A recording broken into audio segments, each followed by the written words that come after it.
Shabbat Shalom. This week's Parashat Ki Teitzei, includes the strange, I would say, unusual mitzvah of the Ben Sorer Umoreh, the rebellious son, who does not listen to his parents and eventually ends up being killed by the Beit Din, by the judicial court.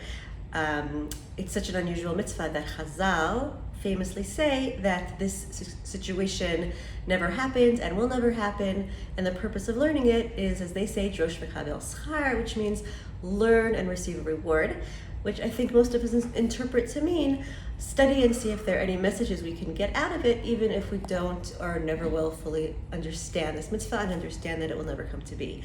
I'd like to share an interpretation that I think fits into this perspective of, it may not be the pshat of the psukim, but it certainly is an idea that it bears thinking about, especially at this moment in time, and I'll explain what I mean at the end. So Rabbi Shais Taub, in his book God of Our Understanding, cites this mitzvah, and I'm going to loosely base the interpretation I'm about to give on the idea that he elaborates there, but just so you should know, this is my interpretation of his words. Okay, so he says, first of all, normally we assume this is a story about a rebellious son, right? And the topic of the parsha, of this parsha, is the rebellious son. However, Rabbi Taub points out that it's not actually the rebellious son who's addressed. It's ki leish ben sorer umoreh. The person who's addressed is actually the father.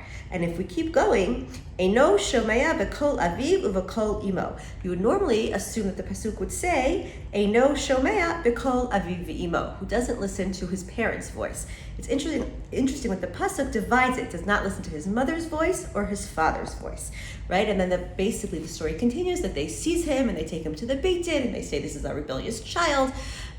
We need you to help us, and we need you to take control here, and the child ends up being stoned. And Rabbi Taub's perspective is, maybe the message here is to the parents.